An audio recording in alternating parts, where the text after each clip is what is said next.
सुप्तेषु जाग्रति य एष सुप्तेषु जाग्रति कामं कामं कामं कामुरुषो पुरुषो निर्विमाणः तदेव शुक्रं तद्ब्रह्मा तदेवामृतमुच्यते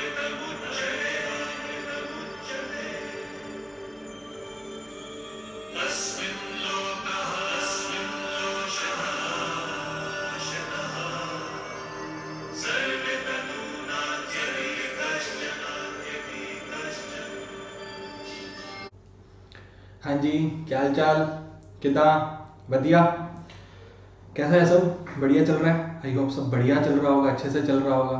ठीक है, आपको आप मिस कर रहे होंगे चीज़ों को, जैसे आप पीछे देख सकते हैं ऑफिसेज को मिस कर रहे होंगे, कुछ लोग बाहर जाने को मिस कर रहे होंगे, वो शोर था जिसकी हमें आदत थी।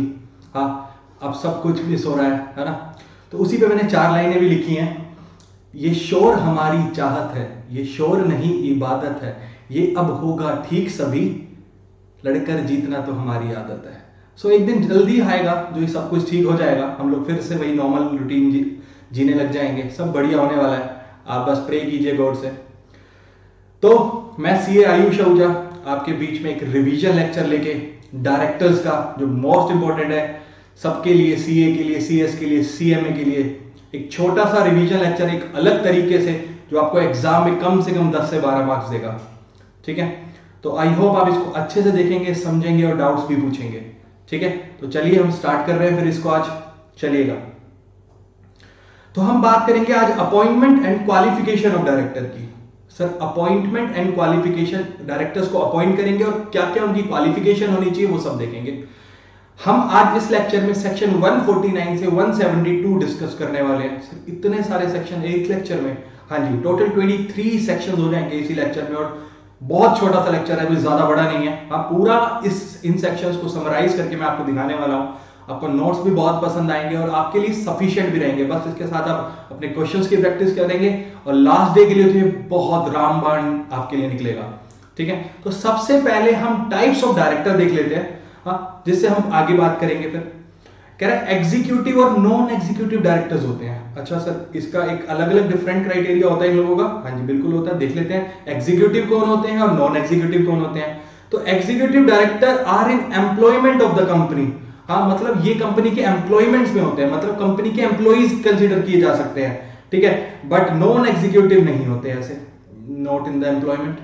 ठीक है, they are completely devoted to company as remuneration depends on the successful operation of the company। हाँ, ये कंपनी के लिए डिवोटेड होते हैं क्योंकि इनका रेमनरेशन, इनका सैलरी, हाँ, उनके ऑपरेशंस पे डिपेंड करेगा। कंपनी के ऑपरेशन, कंपनी कितने सक्सेसफुली काम कर रही है उस पर डिपेंड करेगा। ठीक है, ये प्रोफेशनल कैपेसिटी में काम करते हैं। ठीक है, तो इनका अनबायस्ड एटीट्यूड होता है towards working of the company. ठीक है, ये बायस नहीं होते, इनको कोई लेना देना नहीं है। ठीक है, कंपनी का अच्छा चलना चाहिए, इनको ये लेना देना नहीं है कि मतलब कंपनी को हमें सब कुछ करके देना है, वो एग्जीक्यूटिव डायरेक्टर्स का काम है। ठीक है, ये अपने प्रोफेशनल कैपेसिटी में काम करते हैं, जितना इनका काम है, जितना इनसे मांगा जाए ये काम वो करके देते हैं। They possess in depth knowledge, इनके पास इन डेप्थ नॉलेज होती है अबाउट कंपनी के अफेयर्स के रिगार्डिंग, कंपनी के बिजनेस के रिगार्डिंग। हाँ, they are professional having diverse experience and background, इनका डाइवर्स बैकग्राउंड होता है। ठीक है, ये कनेक्टेड होते हैं पॉलिसी फॉर्मेशन से। ठीक है, ऐसा इनके साथ नहीं होता। They are not connected with company except to attend board meetings attend कर सकते हैं, अपना सुझाव दे सकते हैं। ठीक है, इन्हें इंटरनल डायरेक्टर भी बोला जाता है, इन्हें आउटसाइडर्स भी बोला जाता है, आउटसाइड डायरेक्टर्स बोला जाता है। इनके लिए हमने एमडी, डब्ल्यूटीडी, एमडी मतलब managing director, whole time director executive के एग्जांपल्स हैं, और इंडिपेंडेंट डायरेक्टर्स नॉन एग्जीक्यूटिव के एग्जांपल है। ठीक है, तो एक छोटा सा ओवरव्यू, कोई ज्यादा इंपॉर्टेंट नहीं, बता आपको पता होना चाहिए कि ऐसा भी कुछ होता है कंपनीज में, डायरेक्टर्स में। ठीक है, चलिए फिर आगे, चलिए सर चलते हैं। तो हम स्टार्ट करेंगे सेक्शन 149 के साथ। ठीक है, sub section 1 and 2, minimum and maximum number of directors. जब आप कंपनी बनाना जा रहे हैं तो आपको कितने डायरेक्टर्स चाहिए? ठीक है, देखिएगा, minimum number of director public company में चाहिए 3। हम ऑलरेडी प्रीवियस लेक्चर्स में इसको भी डिस्कस कर चुके हैं, जब बेसिक्स ऑफ कंपनीज हमने देखा था, फिर आज दोबारा कर रहे हैं। ठीक है, प्राइवेट में 2 एंड ओपीसी में 1, ठीक है, ये मिनिमम रिक्वायरमेंट्स है, ठीक है, और मैक्सिमम 15 डायरेक्टर्स हो सकते हैं, ठीक है, मैक्सिमम एक कंपनी में 15 डायरेक्टर्स हो सकते हैं, बट हम इसको एक्सटेंड भी कर सकते हैं, इसको एक्सटेंड भी कर सकते हैं by passing SR. Company can increase the maximum number of director above 15, हम 15 से ज्यादा भी डायरेक्टर कर सकते हैं जेएम में एसआर पास करके, जनरल मीटिंग में स्पेशल रेजोल्यूशन पास करके। तो कितने आदमी थे आपको पता है, 3, 2, 1 और 15, ठीक है। Only individual can be a director, एक कंपनी में एक इंडिविजुअल ही डायरेक्टर बन सकता है, कोई एक कंपनी या पार्टनरशिप हम ये एलएलपी एक कंपनी में डायरेक्टर नहीं बन सकती। आई बात समझ में? हाँ जी सर, आ गई।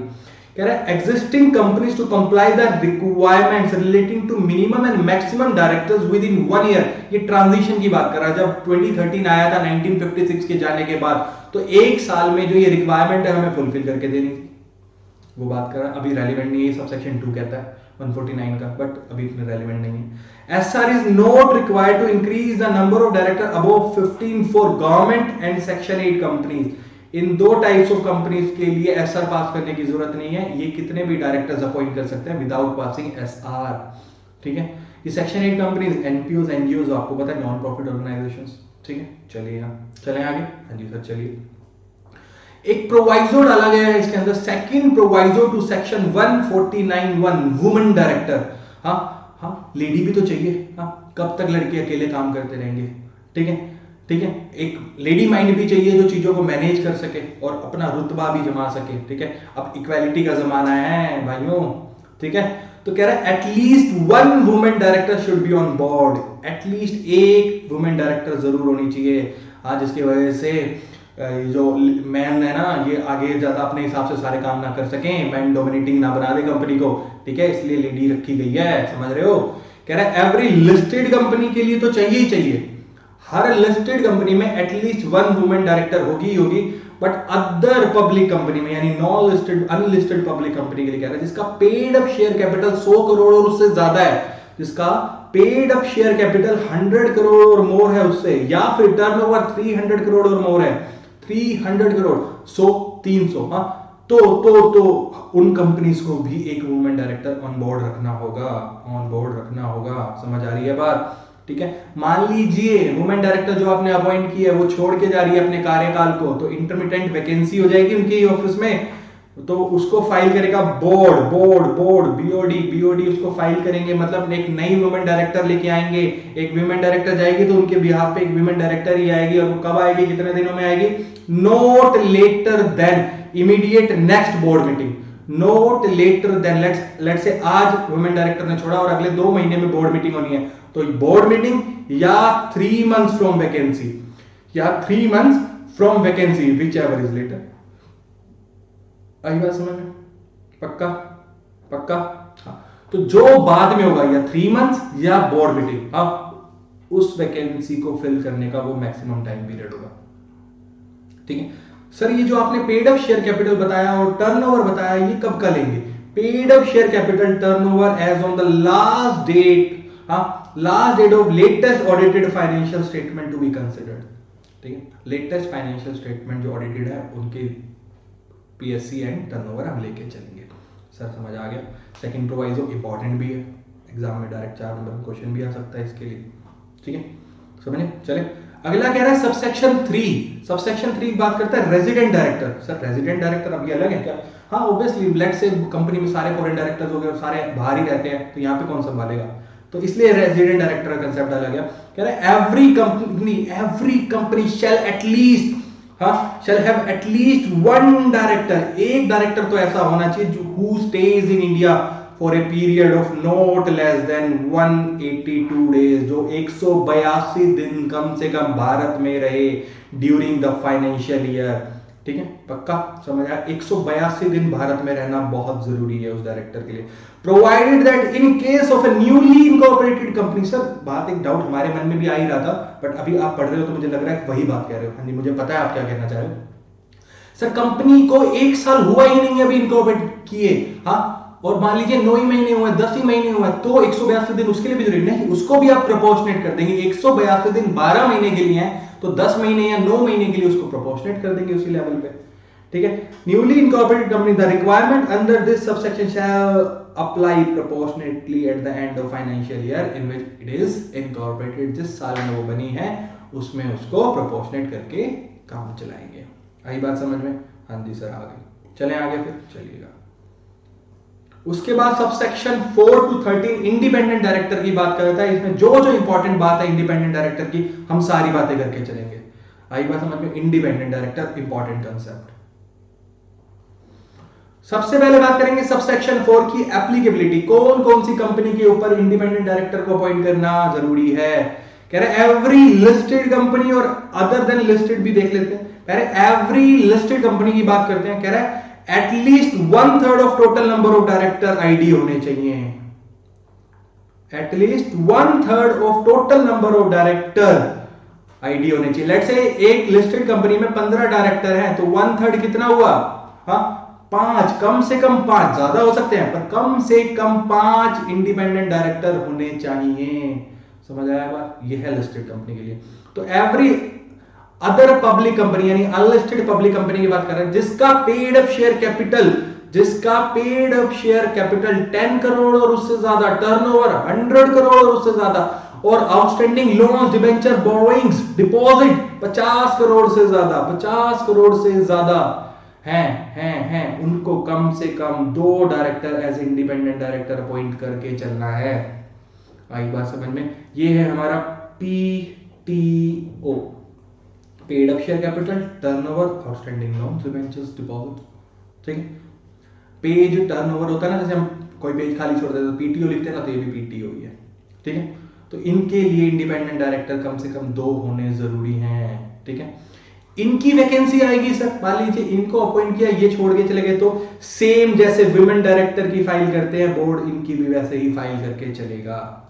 ठीक है सर, इनके लिए टर्नओवर, ये paid up share capital, loan, ये कब के लेंगे? Same latest audited financial statement के कंसीडर किए जाएंगे।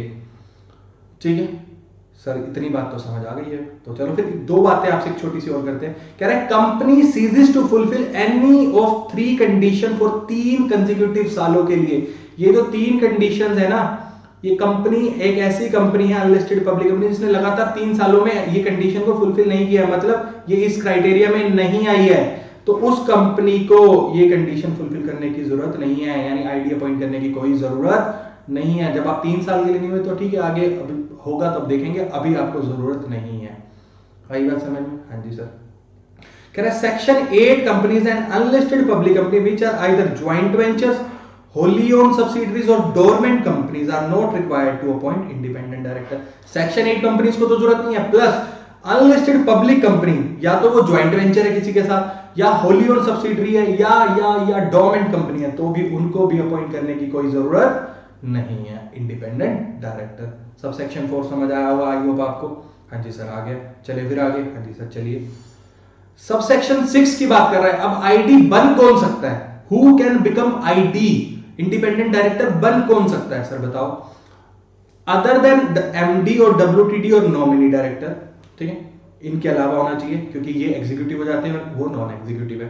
ठीक है, in the opinion of board of integrity possesses expertise and experience, मतलब ऑनेस्ट इंसान होना चाहिए जिसके पास एक्सपीरियंस हो और एक्सपर्टीज हो, वो आईडी बन सकता है। ओके, सेकंड पॉइंट, वो प्रमोटर नहीं होना चाहिए और not related to any promoter और डायरेक्टर, और वो बंदा रिलेटिव भी नहीं होना चाहिए, किसी तरीके से रिलेटेड नहीं होना चाहिए प्रमोटर या डायरेक्टर ऑफ कंपनी के, प्लस होल्डिंग कंपनी के, प्लस सब्सिडरी कंपनी के, प्लस एसोसिएट कंपनी के।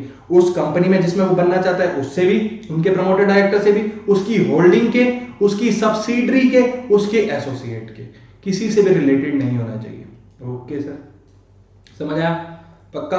और थर्ड बात देखो क्या कर रहा है, इंपॉर्टेंट बात, कोई पेक्यूनरी रिलेशनशिप भी नहीं होना चाहिए, कोई पेक्यूनरी रिलेशनशिप भी नहीं होना चाहिए। किसके साथ? कंपनी के साथ, होल्डिंग कंपनी के साथ, सब्सिडरी के साथ, एसोसिएट के साथ। ठीक है, प्रमोटर के साथ, हाँ प्रमोटर और डायरेक्टर, इन चारों कंपनी के लिए। ठीक है, कब कब? During immediately preceding 2 financial year और करंट फाइनेंशियल ईयर, मतलब पिछले 2 साल और इस साल में कंपनी के साथ, कंपनी की होल्डिंग के साथ, कंपनी की सब्सिडरी के साथ, कंपनी की एसोसिएट के साथ कंपनी की, होल्डिंग की, सब्सिडरी के, एसोसिएट के डायरेक्टर और प्रमोटर के साथ भी हो सही, इतनी सारी बातें। हाँ जी बिल्कुल ठीक है। इसमें पेक्यूनरी रिलेशनशिप आप नहीं रखेंगे, पेक्यूनरी रिलेशनशिप नहीं रखेंगे आप, ठीक है, 2 साल पिछले और इस साल में, ठीक है, तो आप आईडी बन सकते हैं, नहीं तो नहीं बन सकते। चले आगे। हाँ जी सर चलिए। फोर्थ बात क्या कह रहा है, no pecuniary relationship of relative. इस आईडी का हाँ रिलेटिव की बात कर रहा है, हाँ उनका भी पेक्यूनरी रिलेशनशिप नहीं होना चाहिए कितने से ज्यादा, अमाउंटिंग 2% और more of its gross turnover. हाँ 2% से ज्यादा का ग्रोस टर्नओवर का हाँ भी पेक्यूनरी रिलेशनशिप रिलेटिव का भी नहीं होना चाहिए। कंपनी के ग्रोस टर्नओवर, ठीक है, कंपनी के ग्रोस टर्नओवर का 2% से ज्यादा, 2% या उससे ज्यादा या 50 lakh, which ever is lower, हाँ नहीं होना चाहिए। किस किस कंपनीज में, इन सब में, या फिर उन प्रमोटर और डायरेक्टर के साथ, वही 2 साल और इस साल में। सर थोड़ा सा और एक्सप्लेन करोगे? हाँ करते हैं। लेट्स से एक पर्सन है ए, उसका रिलेटिव है बी, ठीक है, कह रहा है ए बनना चाहता है आईडी, पर रिलेटिव है ना, इसका पेक्यूनरी रिलेशनशिप नहीं होना चाहिए कंपनी के साथ, होल्डिंग के साथ, सब्सिडरी के साथ, एसोसिएट के साथ, प्रमोटर, डायरेक्टर ऑफ, इन चारों ही कंपनी का कितने से ज्यादा, 2% या उससे ज्यादा ऑफ टोटल ग्रोस टर्नओवर, ठीक है, या 50 लाख, या 50 lakh which ever is lower. इतना अमाउंट आपको समझ आ गया? हाँ जी सर आ गया, ठीक है, फिर चले आगे। हाँ जी चलिए सर आगे। 4 बातें समझ आ गई, ओके।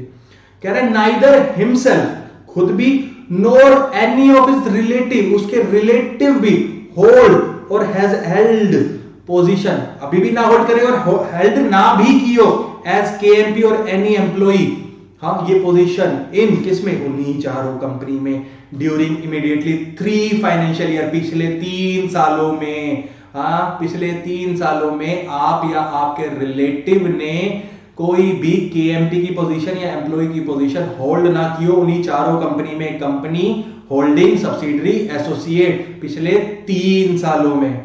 आई बात समझ में? हाँ जी सर आ गई। चले फिर आगे, चलो सर।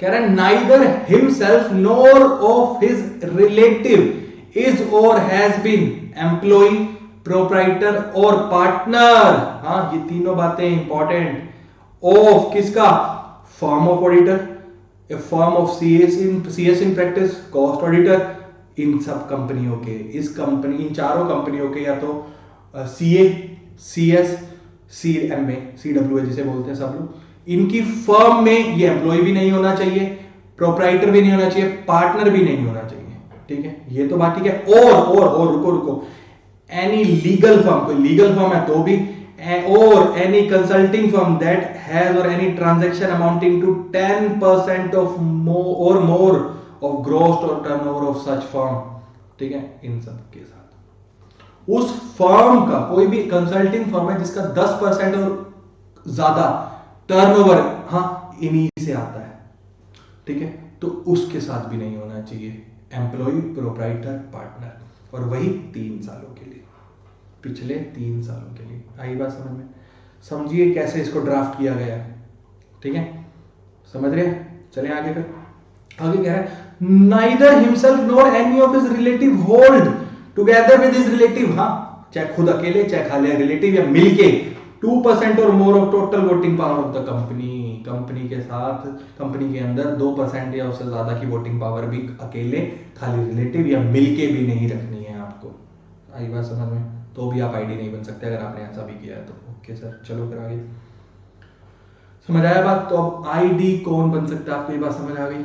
चलिएगा। Subsection 7 declaration by ID, independent director, हाँ declaration that he meets the criteria of independent, ये डिक्लेयर करेगा कि वो इंडिपेंडेंट है।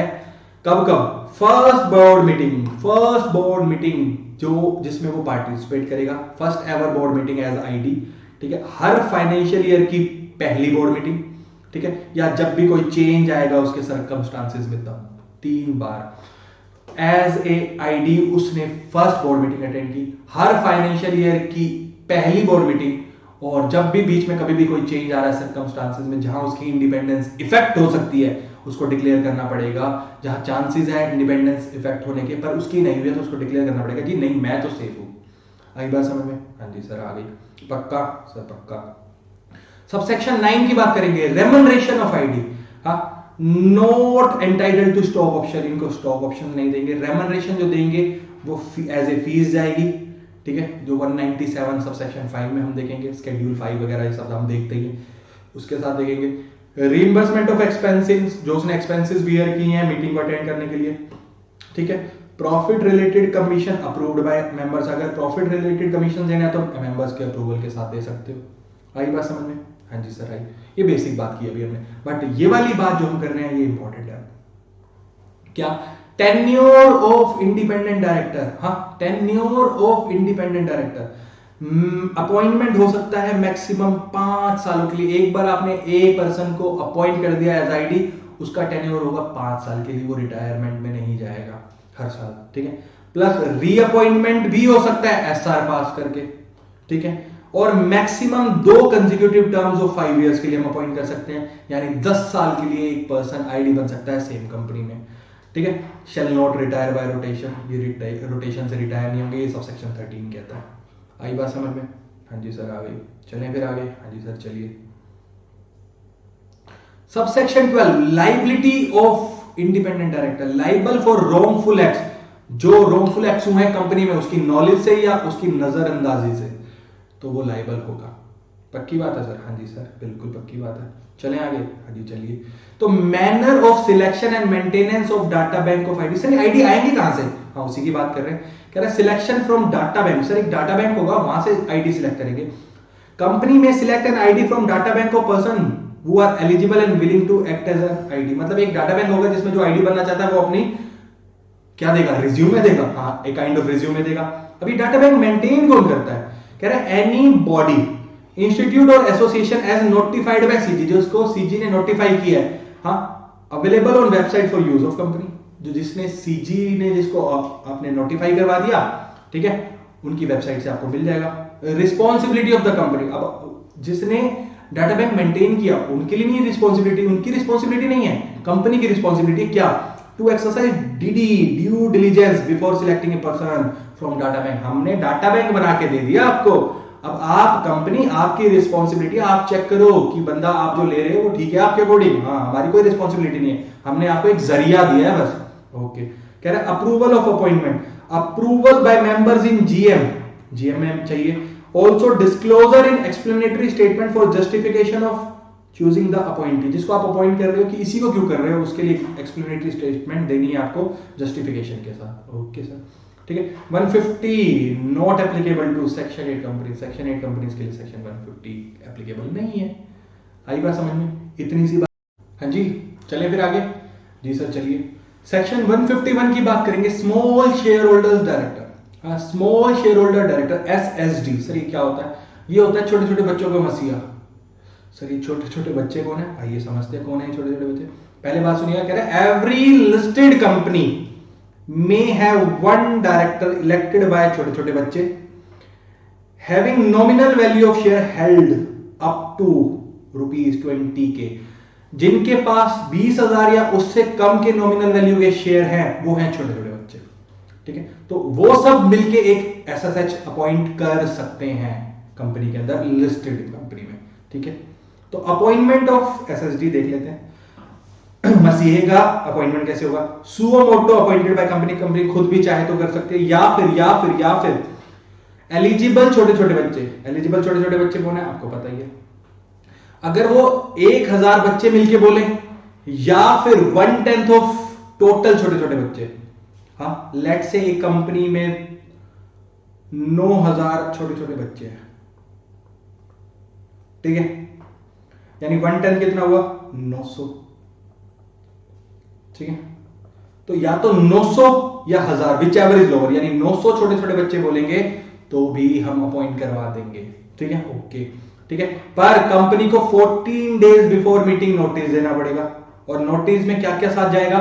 कंटेंट ऑफ नोटिस, कह रहा है पर्टिकुलर्स ऑफ एसएसडी, देखो ये पर्सन हम अपॉइंट करना चाहते हैं, ठीक है। एसएसएच प्रपोजिंग अपॉइंटमेंट, देखो अब देखो प्रपोज हम ये कर रहे हैं कि इस पर्सन को हम अपॉइंट करना चाहते हैं, आप देख लीजिए। हमारे लिए मसीहा लेके आई है। Okay, SSD shall not retire by rotation, ये भी रोटेशन से रिटायर नहीं होंगे जैसे ID था। With tenure of max 3 year, वहां पे 5 इयर्स था प्लस 2 कंसेक्यूटिव टेन्योर था, यहाँ पे सिर्फ 3 साल के लिए एक पर्सन SSD अपॉइंट हो सकता है and can not be reappointed, ये रीअपॉइंट नहीं हो सकता। After cessation of office, office खत्म होने के बाद, कार्यकाल खत्म होने के बाद 3 साल के बाद, for next 3 years he shell not be appointed associated in any other capacity. Any other capacity में भी कंपनी के साथ 3 साल तक कुछ काम नहीं कर सकता वो। 3 साल का जिसे हम बोल सकते हैं कूलिंग पीरियड आ जाएगा। ठीक है, not eligible for appointment if disqualified under 164, जैसे अदर्स डायरेक्टर के लिए भी डिस्क्वालिफिकेशन होगी, उसके लिए भी होगी, हम 164 में वो देख के चलेंगे। चले आगे। Can be SSD in maximum 2 companies at the same time पे 2 कंपनी में SSD बन सकता है, बट कंडीशन है business of second company shall not competing conflicting with the business of first company, दूसरी कंपनी कंपटीटर ना हो, समझ आई बात, बिजनेस सेम ना हो। SSD shall be considered as ID if SSD is eligible of being ID। हाँ, वो 149(6) में कंडीशंस को फुलफिल कर रहा है तो एज ID भी बन सकता है और डिक्लेरेशन भी देनी पड़ेगी उसको। ठीक है, 149(7) के अकॉर्डिंग। समझ आई बात? हाँ जी, बिल्कुल समझ आई। चलें सर? हाँ जी, चलो चलिए। मोस्ट इंपॉर्टेंट सेक्शन आपके सामने आ रहा है, appointment of director 152, most important. ठीक है, इसके सब सेक्शन 6 और 7 मोस्ट इंपॉर्टेंट है, वहां से क्वेश्चन आना ही आना है। ठीक है, चलिए सर सब सेक्शन 1 की बात करते हैं। सबसे पहले फर्स्ट डायरेक्टर की। कंपनी का फर्स्ट डायरेक्टर आपको पता है ना, मिनिमम चाहिए होते हैं हमें। कह रहा है if articles contain provision with respect to first director appointment as per the provisions contained in article, वही ले लेंगे अगर आर्टिकल्स ने कुछ कहा है। Otherwise if no provision in article, all individual subscribers of MOA के subscriber association of subscription clause deemed to be the first director until director appointed in GM में AGM में जब तक अपॉइंटमेंट नहीं कर दोगे आप तब तक वही फर्स्ट डायरेक्टर रहेंगे। In case of OPC, sole member deemed to be the first director until director is or are appointed by him, उसने आगे अपॉइंट नहीं कर दिए हैं तो ठीक है, फर्स्ट डायरेक्टर वही रहेगा। ठीक है, चलिए okay sir. Subsection 2 to 5 general provisions की बात करेगा। कह रहा है save as otherwise expressly provided every director shall be appointed by company in GM, बाकी सारे डायरेक्टर कंपनी के GM में अपॉइंट होंगे। No person shall be appointed as director unless he is been allotted then under section 154, जिसको दिन allot नहीं है वो डायरेक्टर नहीं बन सकता। 154 अभी हम देखेंगे, 153 से 159 की सीरीज देखेंगे अभी हम। डायरेक्टर शैल फर्निश दिन and declaration that he is not disqualified, वो दिन भी फर्निश करेगा और एक डिक्लेरेशन भी देगा कि मैं डिस्क्वालीफाई नहीं हूं 164 में। समझ आई बात? Director should give his consent, वो अपनी कंसेंट देगा ROC को, file with ROC in DIR 2 में with in 30 days of his appointment, वो अपनी कंसेंट देगा, हाँ जी मैं अपॉइंट होना चाहता हूं DIR 2 में ROC को 30 डेज में जिस दिन से वो अपॉइंटमेंट हो रहा है। ओके, हाँ जी सर समझ आ गया। अब आज बात करेंगे हम इंपॉर्टेंट। चलिए, retirement bye rotation, retirement bye rotation से रिटायरमेंट। सर ये क्या कंसेप्ट है? हाँ जी आपको पता है, सुनो। Total number of directors TNOD, हाँ, as per section 152 subsection 6 ID shall be excluded while counting TNOD, हटा देंगे। ठीक है, रोटेशनल डायरेक्टर निकालेंगे सबसे पहले हम, वो कौन होंगे? Not less than 2/3 of the total number of director, जितने डायरेक्टर्स हैं हमारी कंपनी में ID हटाने के बाद उसका 2/3 होगा रोटेशनल डायरेक्टर और बचे हुए कहाँ हो जाएंगे? 1/3 नॉन रोटेशनल डायरेक्टर। अब सुनिए सर रोटेशनल निकाला क्यों, सुनिएगा। However, the article may provide all the directors shall retire in every AGM, मतलब आर्टिकल चाहे तो सबको रोटेशनल भी बना सकता है और सबको रिटायर भी कर सकते हैं आर्टिकल में, अगर ऐसा कोई प्रोविजन हमने मेंशन कर दिया है तो। ठीक है, until unless यही चलेगा। अब सुनिएगा रिटायरमेंट ऑफ डायरेक्टर कैसे होगा। आपने रोटेशन, सर रिटायरमेंट की बात कर रहे थे, आपने रोटेशन निकालने, रिटायरमेंट नहीं किया अभी तक। नंबर ऑफ रिटायरिंग डायरेक्टर कौन होंगे? आप सुनिएगा, 1/3 of rotational director shall retire in every AGM, जो आपने 2/3 निकाले उसका 1/3 हाँ रिटायर हो जाएंगे। और 1/3 अगर देखिएगा फ्रैक्शन में आ रहा है तो राउंड ऑफ कर देंगे 1। आई बात समझ में? सर 1/3 आ गया, सबको समझ आ गया, टोटल 1/3 रिटायर। सर ये घुमा फिरा के क्यों बात कर रहे हैं? ऐसे ही है। अब सुनिएगा, अब सर रिटायर करेंगे किसको? ऐसे किसी को उठा के नहीं, फीफो बेसिस पे डायरेक्टर लॉन्गेस्ट इन ऑफिस, सबसे पुराना डायरेक्टर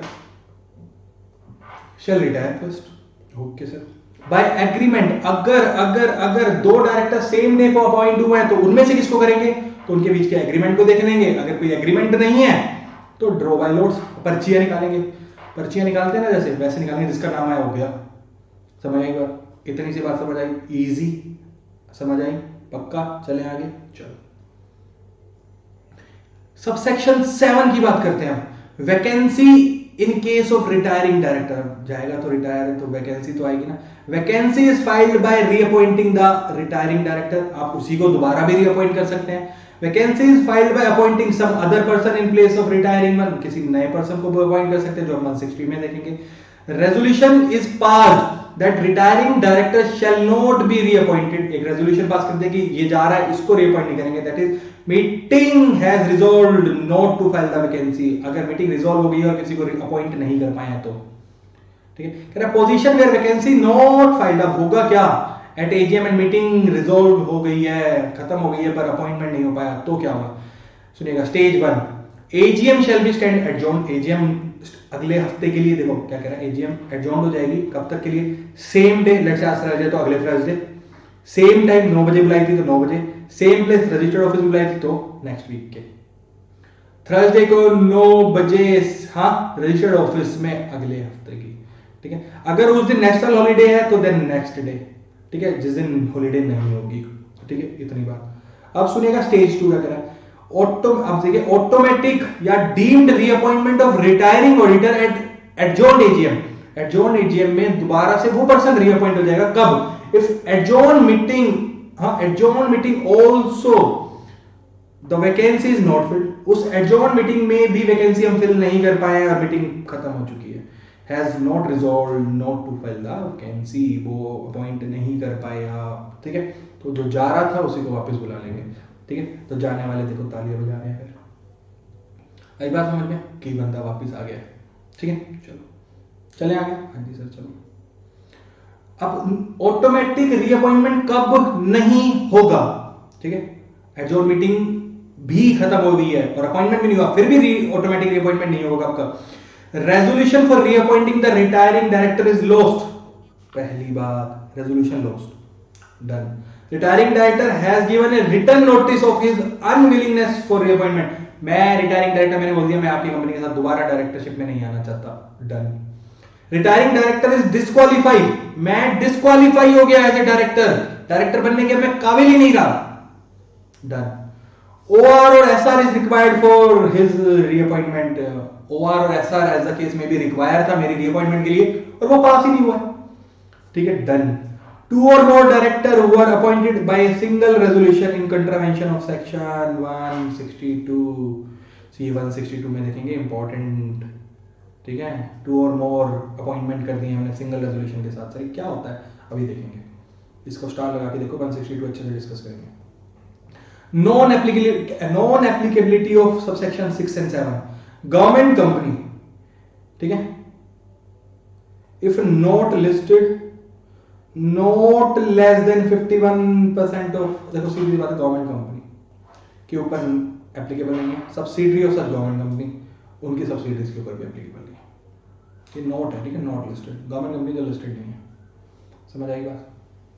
यानी गवर्नमेंट कंपनी आपको पता ही हो कौन होगा, किसी भी गवर्नमेंट ने 51% और उससे ज्यादा का paid up share capital held किया हुआ है। चले अब हम डिन से रिलेटेड बात करेंगे, डिन से रिलेटेड, ठीक है। अच्छा मैं आपको एक बात बता दूं आगे चलने से पहले, आपके लिए एक छोटा सा गिफ्ट मेरी तरफ से, कल मिलेगा आपको। मैं डायरेक्टर के सारे सेक्शंस का आपको मेमोरी टेक्निक दूंगा। सेक्शन 149 से 205 मैं चाहता हूं आपको एक एक सब सेक्शन याद हो, ठीक है, और आप एग्जाम में कोड करके एग्जाम में अच्छे मार्क्स ले सकें, क्योंकि ये कम से कम 30 से 40 मार्क्स का सीए में और 45 मार्क्स तक का सीएस में जाता है, तो मुझे लगता है आपके लिए बहुत इंपॉर्टेंट है, ठीक है। ये सारे सेक्शंस 149 से 205 आप इसको याद करेंगे और मेमोरी टेक्निक मैं आपको कल दूंगा, ठीक है। पक्का प्रॉमिस, अच्छे से देखेंगे, अच्छे से समझेंगे और अच्छे से याद करेंगे, ठीक है। चलिएगा सेक्शन 153 एप्लीकेशन फॉर डिन। अब डिन अप्लाई करना है, कह रहा है इंडिविजुअल जो डायरेक्टर बनना चाहता है वो intends to be appointed as a director, application for DIN देगा सीजी को फॉर्म DIR 3 में, DIR 2 आपने पढ़ लिया था पीछे, जब डायरेक्टर अपनी कंसेंट देगा ROC को अपने अपॉइंटमेंट की, ठीक है, और फीस और बैनर के साथ। ये हो गया 153 में हमने एप्लीकेशन की डिन की। अब एप्लीकेशन दी तो हम अलॉट हो जाएगा 154 में अलॉट हो जाएगा, सीजी अलॉट कर देगी डिन एप्लीकेंट को कितने टाइम पीरियड में, 1 महीने में जब से उसने एप्लीकेशन दी है। ओके सब समझ आ गया, 153 154 समझ आ गया। हाँ जी 155 कह रहा है prohibition to obtain more than 1 DIN, आप एक दिन से ज्यादा नहीं ले सकते। डायरेक्टर आइडेंटिफिकेशन नंबर आपका एक ही होना चाहिए। इंडिविजुअल जिसको ऑलरेडी डिन अलॉट हो चुका है shall not apply obtain possess another DIN, apply भी नहीं करेगा, ऑब्टेन भी नहीं करेगा, पोजेस भी नहीं करेगा एक से ज्यादा डिन। ओके सर, सबसे पहला एप्लीकेशन, दूसरा अलॉटमेंट, तीसरा प्रोहिबिशन। 153 154 155 समझ आ गया आपको। 156 हाँ obligation of director to inform DIN to company. अब हमें डिन अलॉट हो गया तो कंपनी में इंटीमेट कर देंगे, ऑब्लिगेशन है हमारी। Existing director intimate DIN within 1 month of receipt of DIN to all companies in which he is director. ये पुराना हाँ 2013 में तो ऑलरेडी चाहिए हमें डिन, हाँ पुराने 1956 में जब आप एज ए डायरेक्टर कंपनी में काम कर रहे थे उसके बाद जब आपको डिन की कंपलसरी कर दी गई, मैंडेटरी कर दिया गया, तो अब आप 1 महीने के अंदर बता देंगे जब से आपको अलॉट हो गया, ठीक है। चलिएगा 156 157 ऑब्लिगेशन। अब पहले डायरेक्टर की ऑब्लिगेशन थी, अब कंपनी की ऑब्लिगेशन है कि वो ROC को बताएगी। कंपनी इंटीमेट करेगी डिन के बारे में ROC को with in 15 days from intimation. जब उसको पता चल जाएगा उससे अगले 15 दिन में वो ROC को बता देगी। ओके सर 158 ऑब्लिगेशन हाँ टू इंडिकेट डिन। अब इंडिकेट करना है डिन, उसकी ऑब्लिगेशन कह रहा है एनी पर्सन, ठीक है, any written information or particulars required to be furnished under this act, जहां पे ये सारी चीजें करनी है इस एक्ट में, and such written information or particular relate to a director, वो रिलेट कर रही है डायरेक्टर से, contain reference of director, वहां पे din intimation जरूरी है, din नंबर डालना है of director। such person shall mention din, समझ आया पक्का, बहुत बेसिक बातें चल रही हैं भाई, ठीक है। अगर आपने कंट्रावेंशन किया 152 का, 155 का, 156 का, ठीक है, 152 आपको पता है, समझ आया, रिटायरमेंट वाला। 155 प्रोहिबिशन, 156 ऑब्लिगेशन, जब आपने इंटीमेट नहीं किया तो आपको जेल हो सकती है 6 महीने तक की, आपके ऊपर फाइन लग सकता है 50,000 रुपए का और 500 रुपए पर डे अगर वो कंटिन्यू डिफॉल्ट है तो। आई बात समझ में? हाँ जी सर आ गई पक्का। 159 तक डन। हाँ जी सर चले आगे। हाँ जी चलिए, अब कुछ कैंसिलेशन और सरेंडर की बात कर रहा है और डीएक्टिवेशन ऑफ डिन। कह रहा है CG regional director officer authorised bye RD on verification और डॉक्यूमेंट्री प्रूफ, उसके पास प्रूफ है अटैच विद एप्लीकेशन, कैंसिल कर सकता है, डीएक्टिवेट कर सकता है आपका डिन। कब कब? अगर वो पता चला वो डुप्लीकेट है तो, ठीक है, डुप्लीकेसी, समझ आई बात? ओके। ऑब्टेन इन रॉन्गफुल मैनर और बाय फ्रॉडुलेंट मींस, आपने गलत तरीके से ऑब्टेन किया है, आपने गलत तरीके से ऑब्टेन किया है, ठीक है, आपकी डेथ हो गई, आपकी डेथ हो गई, तो अब आपका डिन का क्या काम, ठीक है। Concern person declared as unsound mind, unsound mind का हो गया। इंसॉल्वेंट हो गया, जेबें खाली हो गई, या फिर आपने खुद एप्लीकेशन दी DIR 5 में कि सर मेरा डिन डीएक्टिवेट कर दो, ठीक है। ये 5 बातों की वजह से आपका डिन कैंसिल और डीएक्टिवेट हो सकता है। आई बात समझ में? हाँ जी सर।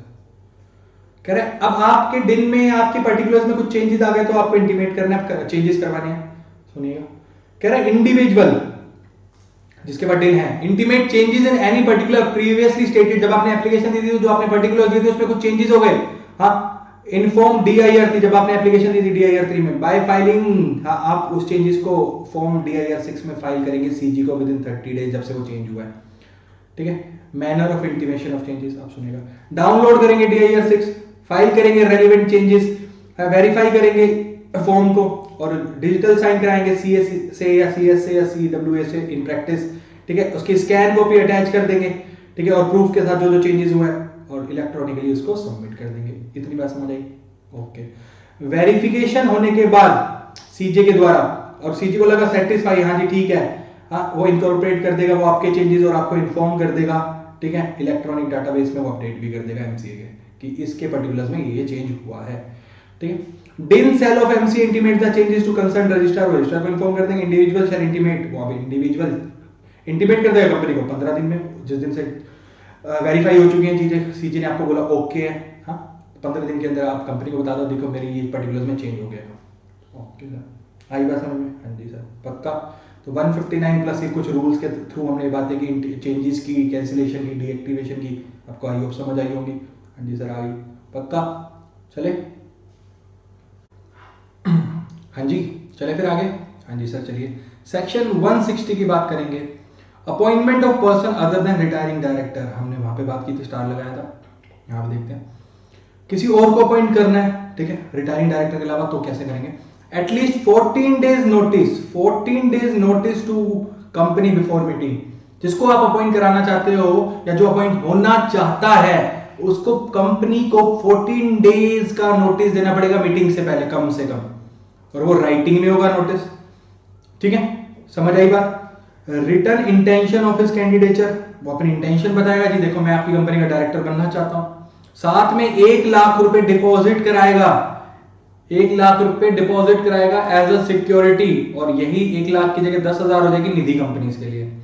समझ आई बात? चलिए, कंपनी एडवर्टाइज करेगी in 2 newspaper at least 7 days before meeting, ठीक है, ये सब बातें, प्लस प्लेस करेगी वेबसाइट पे।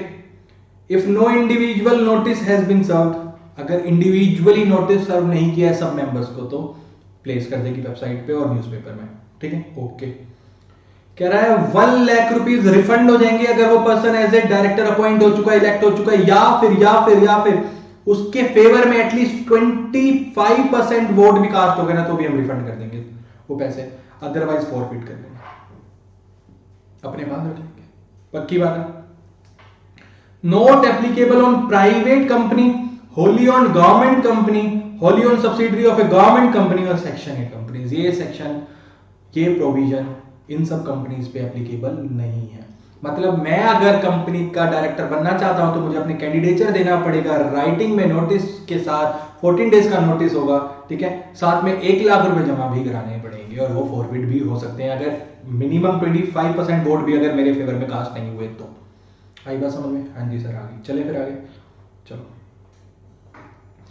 161 appointment of director by board, additional directors. अब बोर्ड कुछ डायरेक्टर्स अपॉइंट करेगा, एडिशनल डायरेक्टर अब जीएम में ना करके बोर्ड और कर रहा है, तो मतलब बीच में मान लीजिए किसी डायरेक्टर के में रिक्वायरमेंट है कुछ एडिशनल प्रोजेक्ट्स वगैरह के लिए, तो appointment by BOD if AOA authorise, अगर एओए ऑथराइज करेगा तो ही। Person who fails to get appointed as director in GM, हाँ वो अपॉइंट नहीं हो सकता एज एडिशनल डायरेक्टर, इतनी सी बात। उसका पीरियड कितना रहेगा एडिशनल डायरेक्टर का? Up to next AGM, AGM आ जाएगी तब तक, या फिर last date on which AGM should have been held, या जिस दिन एजीएम होनी थी और उस दिन नहीं हो पाई तो भी उसका टेन्योर खत्म, मतलब खत्म। समझ आया बात? एडिशनल डायरेक्टर को हमने इतने ही पीरियड के लिए अपॉइंट किया है। Subsection 1 161 subsection 1 additional director. चले आगे, हाँ जी sir.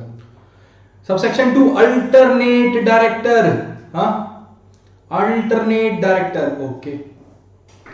Appointment of alternate director if original director going to abroad, हाँ जो ओरिजिनल डायरेक्टर है वो अब्रॉड जा रहा है कम से कम 3 महीने या उससे ज्यादा के लिए, हाँ तो हम उसके बिहाफ पे किसी पर्सन को उसकी परछाई अपॉइंट कर देंगे। Appointed if authorised by AOA और ओआर इन जीएम, ठीक है, बोर्ड ऑथराइज है तो कर सकते हैं, या ओआर पास हुआ अल्टरनेट के लिए तो कर सकते हैं, ठीक है। No person shall be appointed as a alternate of ID, हाँ अगर वो क्वालिफाई नहीं है आईडी बनने के लिए खुद, तो वो अल्टरनेट भी नहीं बन सकता किसी आईडी का, ओके सर। उसका टेन्योर कितना होगा? जितना ओरिजिनल डायरेक्टर का टेन्योर है, ठीक है, या फिर वो ओरिजिनल डायरेक्टर इंडिया वापस आ गया, which ever is earlier, okay sir. Automatic reappointment of original director, हाँ अब रीअपॉइंटमेंट की बात करेंगे तो अल्टरनेट का नहीं होगा, ओरिजिनल का होगा, ओरिजिनल का होगा 152 सबसेक्शन 7 में, ठीक है, not applicable to alternate director. Alternate director is the agent of company to be appointed by company and not by original director. Original director अपने बिहाफ पे नहीं अपॉइंट करेगा, कंपनी करेगी। One person not to become alternate director for 2 original director in same company. मैं किसकी परछाई, 2 लोगों की परछाई बन सकता हूँ? नहीं ना, एक की बनने। Alternate directorship to be included in maximum number of director, ठीक है, जो 165 में हम मैक्सिमम नंबर ऑफ डायरेक्टरशिप पढ़ेंगे तो अल्टरनेट डायरेक्टर उसमें काउंट होगा, ठीक है, आई बात समझ में? पक्का, मेरे बिहाफ पे किसी और को अपॉइंट कर दिया। चले आगे।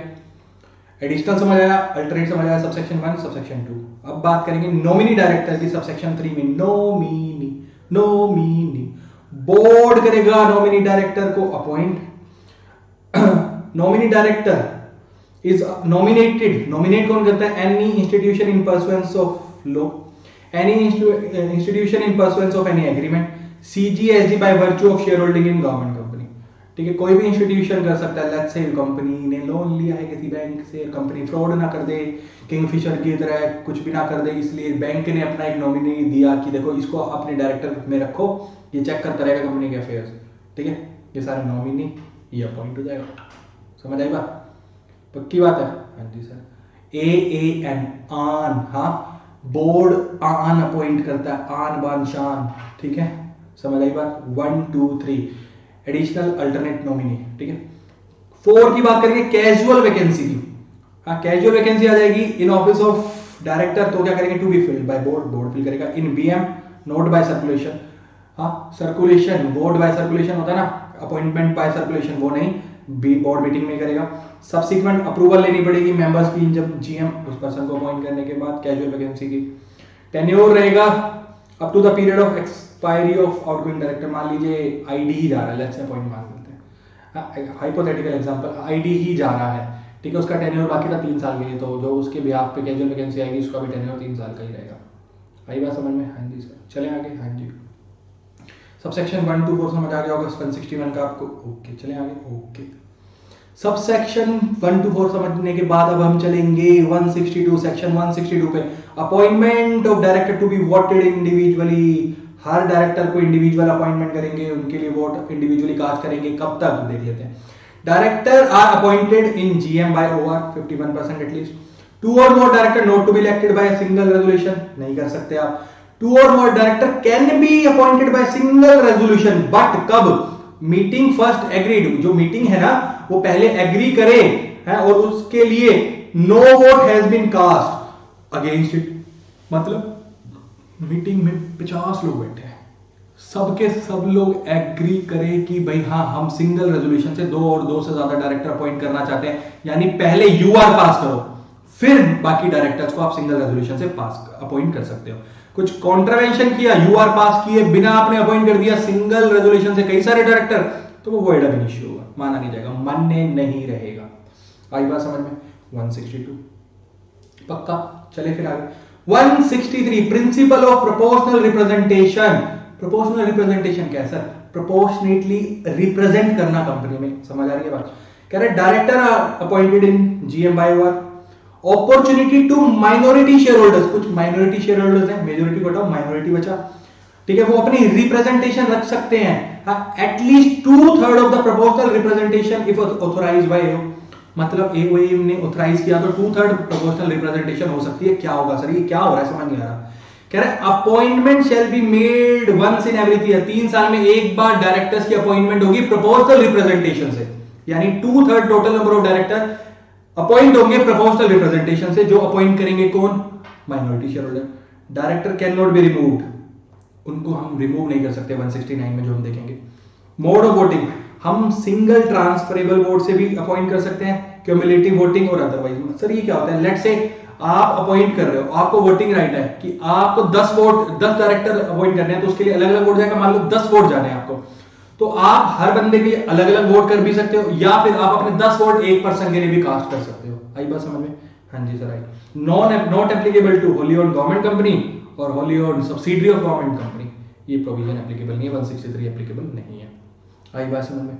हाँ जी, 163 तक डन। हाँ जी सर पक्का? हाँ जी पक्का। हाँ जी, मोस्ट इंपॉर्टेंट सेक्शन करने वाले हैं हम, मोस्ट का भी मोस्ट इंपॉर्टेंट। ठीक है, चलो section 164 disqualification for appointment of director. Disqualification subsection 1 और सबसेक्शन 2 में देखते हैं। सबसे पहले कह रहा है person can not be a director.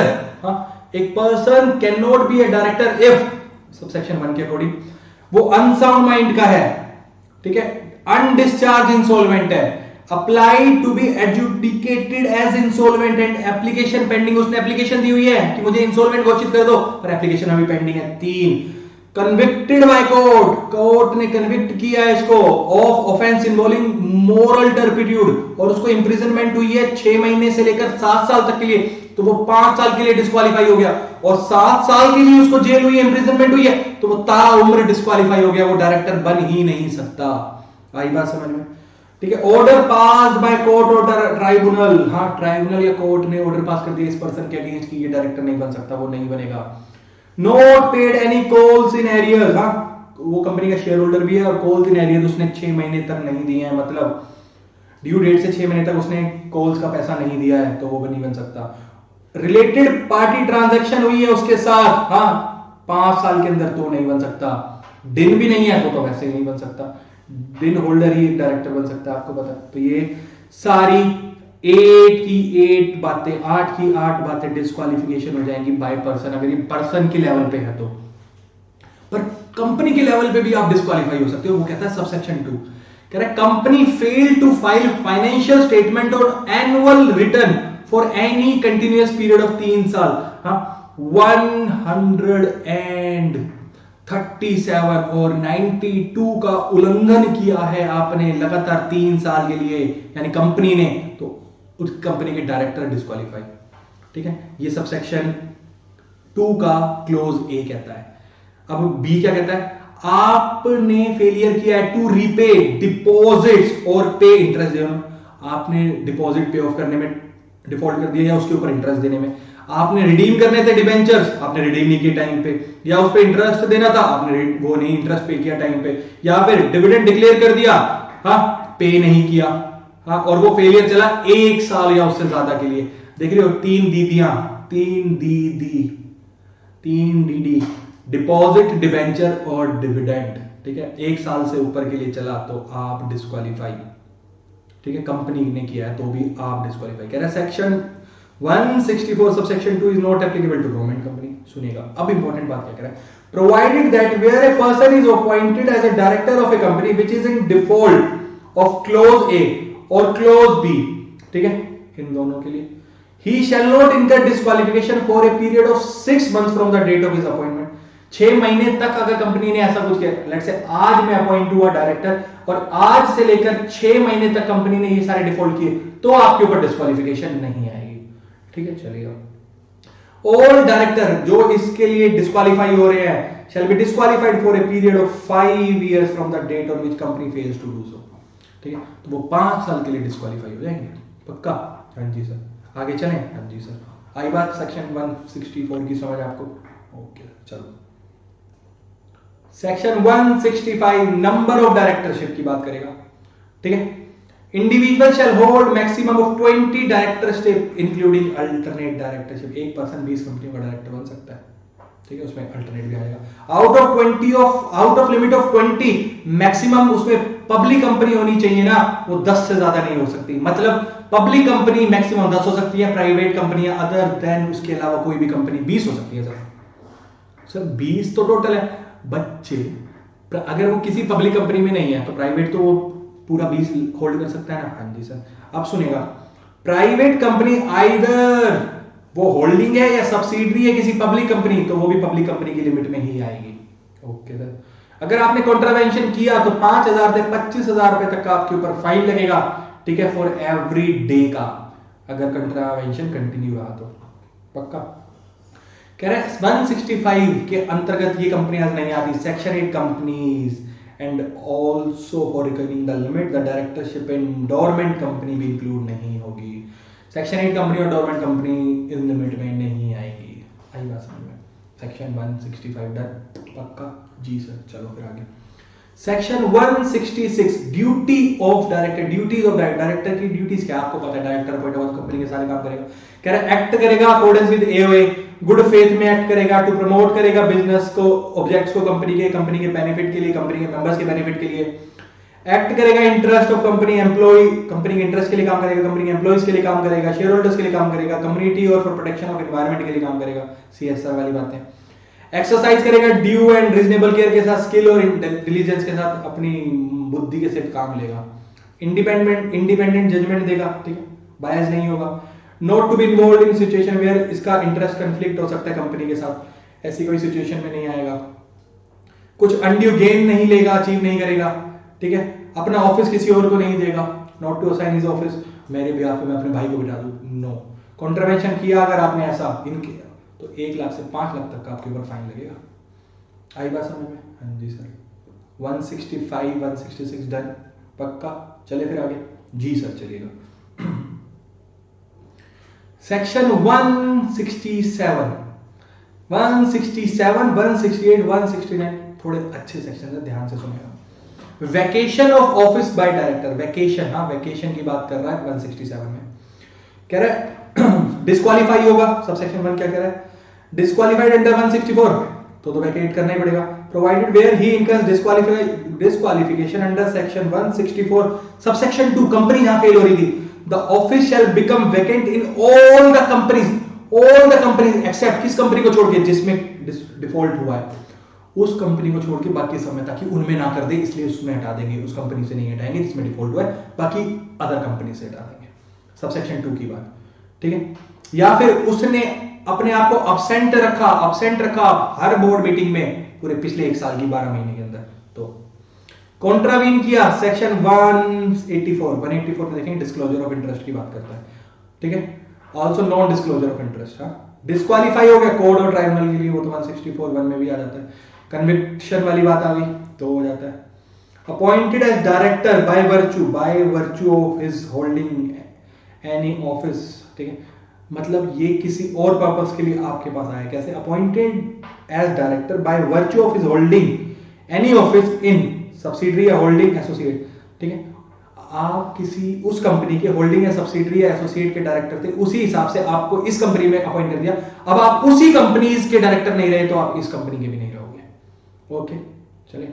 Subsection 2, director shall liable to vacate but not vacated, हाँ वैकेट करना था आपने, वैकेट नहीं किया तो आपके ऊपर पेनल्टी, जेल हो सकती है 1 साल तक की, फाइन लग सकता है 1 लाख से 5 लाख तक का, और बोथ, ठीक है। ऑल डायरेक्टर वैकेटेड, अब सब के ऊपर ऐसा हो गया तो new director to be appointed by promoter और सीजी, ठीक है, और वो नेक्स्ट जीएम तक कंटिन्यू करेंगे, या तो प्रमोटर अपॉइंट कर सकते हैं या सेंट्रल गवर्नमेंट अपॉइंट कर सकती है, ठीक है। प्राइवेट कंपनी अपने एडिशनल ग्राउंड्स भी दे सकती है, इनके अलावा एओए में डाल सकती है। आई बात समझ में? 167 इंपॉर्टेंट है, पक्का। चलें फिर आगे। हाँ जी सर चलिए। 168 वहां पे वेकेशन की बात करते हैं, यहाँ पे हम रेजिग्नेशन की बात करें, हम कुछ छोड़ के जाना चाहते हैं, रिटर्न नोटिस देना पड़ेगा रेजिग्नेशन का, ठीक है, इन्फॉर्म करना पड़ेगा आरओसी को इन 30 डेज DIR 12 में, ठीक है, बोर्ड रिपोर्ट में मेंशन करना पड़ेगा बोर्ड को, कंपनी की वेबसाइट पे इंफॉर्मेशन डालनी पड़ेगी, ये बंदा मैं छोड़ के जा रहा है, ठीक है। डायरेक्टर इंटीमेट करेगा, ये कंपनी के लिए है, अब यहाँ पे डायरेक्टर भी आरओसी को इंटीमेट करेगा DIR 11 में 30 डेज में ऑफ, जिस दिन से वो छोड़ के जा रहा है। अब इफेक्टिव डेट ऑफ रेजिग्नेशन क्या रहेगी, किस डेट से इफेक्टिव होगा उसका रेजिग्नेशन, या तो नोटिस की डेट या फिर उस नोटिस में उसने कोई आगे की डेट डाली है तो वो विच एवर इज लेटर, ठीक है। ऑल डायरेक्टर रिजाइन कर रहे हैं तो वही प्रमोटर वो सीजी अपॉइंट कर देंगे और वो कंटिन्यू करेगा नेक्स्ट जीएम तक, ठीक है, पक्का। कह रहा है फॉरेन डायरेक्टर में authorise practising CA CS CWA और any other resident director to sign DIR 11 on this pay, foreign director resign देना चाहता है तो वो इनको ऑथराइज करके DIR 11 फिल करवा सकता है, ठीक है। देखो डन, आई क्विट, ठीक है, मैं रिजाइन दे रहा हूँ, ठीक है। चले आगे। 168 डन जी सर। 169 अब हम रिमूव भी कर सकते हैं डायरेक्टर, रिमूवल ऑफ डायरेक्टर कब कब हो सकता है, by OR in GM if ID is removed during, ठीक, ID रिमूव हुआ है अपने सेकंड टेन्योर में, SR is required and director cannot be removed if appointed under 163, ठीक है, और 242 हम देखेंगे ट्राइब्यूनल के द्वारा भी अपॉइंट होता है डायरेक्टर, ठीक। प्रोपोर्शनल रिप्रेजेंटेशन या 242 बाय ट्राइब्यूनल अपॉइंट हुआ है तो वो रिमूव नहीं किया जा सकता, OR पास करके GM में हम रिमूव कर देंगे, ID को सेकंड टेन्योर में अगर हम रिमूव कर रहे हैं सेकंड टेन्योर में, हाँ तो SR जरूरी है, समझ आई बात। चले आगे। Special notice be required of any resolution to be remove director और अपॉइंट अदर इन प्लेस, ठीक है, उसके लिए स्पेशल नोटिस दिया जाएगा कि हम इसको रिमूव कर रहे हैं या उसके बिहाफ पे किसी और को अपॉइंट कर रहे हैं उसके अलावा, ठीक है। On receipt of notice company shall send copy to remove director, ठीक है। मतलब ये कि आपके अदर मेंबर्स ने, अदर डायरेक्टर्स ने बोला कि इसको हटा दो, डायरेक्टर्स को, इस डायरेक्टर को रिमूव कर दो, ठीक है, तो उसका नोटिस देना पड़ेगा, प्लस वो नोटिस उस डायरेक्टर को भी देना पड़ेगा जिसको आप रिमूव कर रहे हो, ठीक है। उसकी वजह से वैकेंसी होगी, resulting vacancy file by another director provided special notice of proposed appointment, उसके लिए स्पेशल नोटिस देना पड़ेगा कि देखो इसकी जगह हम इसको अपॉइंट कर रहे हैं, इस given and director so appointed shall hold office, office hold करेगा जितना रिमूवल हुआ है जिस डायरेक्टर का टेन्योर बाकी था उसके लिए, ठीक है। चलिए आगे कह रहे if director not if vacancy not filled it may be filled as casual vacancy provided removed director shall not be reappointed and removed director is not deprived from receiving any compensation from loss of office. removed director को reappoint नहीं करेंगे, plus उसको compensation पे of करना पड़ेगा, ऐसे ही remove नहीं कर सकते, पैसा देना पड़ता है उसको, वो भी हम देखेंगे, remuneration देते हैं उसको, compensation देते हैं। कह रहा है director concern make representation in writing, हम जिसको निकाल रहे हैं उसको रिप्रेजेंटेशन आरओबी as reasonable opportunity of being heard and state fact of representation, ठीक है। Copy of representation to be send to every member, हर मेंबर को देनी पड़ेगी, but not send due to insufficient time, तो डायरेक्टर का राइट है कि वो उसको ओरली सुना जा सके, but if tribunal is satisfied, अगर ट्राइब्यूनल को लगता है that his right is being abused, वो अपना राइट को अब्यूज कर सकता है हाँ पब्लिसिटी के लिए, तो उसको अपॉर्चुनिटी नहीं दी जाएगी ऑफ बीइंग हर्ड। समझ आई बात, समझ आई, इंपॉर्टेंट है ये, देख लीजिएगा एक बार अच्छे से। चलिए आगे जी सर। अब रजिस्टर की बात कर रहा है 170 में, register of director and KMP and their share holding, company shall keep register containing particulars of director KMP key managerial person, subsection section 2 subsection 51 में हम पढ़ते हैं केएमपी को, ठीक है। कहां पे रखना पड़ेगा, रजिस्टर्ड ऑफिस में। It shall include details of securities, उसमें सिक्योरिटीज की डिटेल जाएंगी, held by each in company, उसकी कंपनी में, होल्डिंग में, सब्सिडरी ऑफ इट्स होल्डिंग और एसोसिएट में, अगर उस डायरेक्टर और केएमपी ने कुछ होल्डिंग किया तो वो सारी डिटेल्स हमें देनी है। Company shall file return in DIR 12 with ROC with in 30 days which whenever it appoints director KMP, DIR 12 में कंपनी ROC को देगी जब भी केएमपी और डायरेक्टर का अपॉइंटमेंट होगा और उनके पास ये शेयर होल्डिंग है, सब देनी पड़ेगी, पक्का, ओके। समझ आया 170, सिंपल है, ठीक। अब ये जो दो सेक्शन बाकी हैं, ये 2-3 सेक्शन है, बहुत सिंपल है और इतने ज्यादा इंपॉर्टेंट भी नहीं है। 171 इंस्पेक्शन ऑफ रजिस्टर, अब इन रजिस्टर की इंस्पेक्शन, ठीक। सबसेक्शन 1 में कह रहा है inspection during business hours by member कर सकते हैं, ऑल्सो एंटाइटल्ड, वो एंटाइटल्ड है फ्री कॉपी के लिए 30 दिन में उनको दे दी जाएगी रिक्वेस्ट से, ठीक है। ओपन फॉर इंस्पेक्शन भी रहेगा एजीएम में, आप आओ एजीएम में देख सकते हो रजिस्टर। सबसेक्शन 2 कह रहा है इफ वायलेशन ऑफ सेक्शन 1 हुआ बाय कंपनी देन आरओसी में ऑर्डर कंपनी टू कंप्लाई, ठीक है। आरओसी बोल सकते हैं कंप्लाई करो और इंस्पेक्शन करवा दो, ठीक है, समझ आया। 172 जनरल पनिशमेंट की बात करता है, कंपनी और ऑफिसर के ऊपर 50,000 से 5 लाख तक की पनिशमेंट हो सकती है उन सेक्शंस के लिए पूरे जो 149 से 171 तक हमने पढ़े, जिसके लिए पर्टिकुलर फाइन या पनिशमेंट नहीं दे रखी किसी सेक्शन में, तो ये जनरल हो जाएगी। आई बात समझ में, तो 172 तक आई होगा, आपको समझ आया होगा पूरा, ठीक है। तो आपको अच्छे से इसको रिवाइज करना है, अच्छे से समझना है और अच्छे से मार्क्स लेके आने हैं एग्जाम में, अच्छे से लिख के, ठीक है। क्वेश्चन की प्रैक्टिस कीजिएगा, इसको आप जितनी बार आप याद कर देखेंगे ना आपको अच्छा लगेगा, समझ आएगा और आपके सारे कंसेप्ट क्लियर हो जाएंगे, ठीक है, समझ आया।